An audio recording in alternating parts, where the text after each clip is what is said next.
Hey, it's Larry, and I'm in my Pajero Jr. based on the Pajero Mini, so it's identical.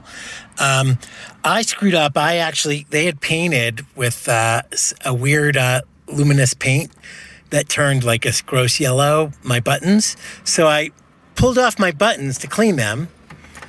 And, these pull off really fine. And even this one comes off, but this one doesn't. This one, if you pull it off, which I did, it breaks. And then also, this is like a pin holding the gear in place. So if you do that, it screws it up. And so I don't have hot and cold anymore. And so I have to replace this. So I was like, crap, do I have to remove the entire dashboard? Nope. There's 6 pins in here. If you use your standard interior removal tool, basically there's a pin here. There's another pin here. I don't know if you can see that.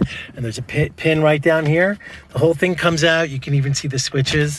And then there's screws. You can access everything. And actually, I just saw how they did it. That's how you get to the radio as well. So if you want to swap out your radio, you can remove the tray and put a double in if you want. This looks like you can cut this out if you wanted to, but single in's fine. But anyway, that's how you fix it. So again, super easy fix.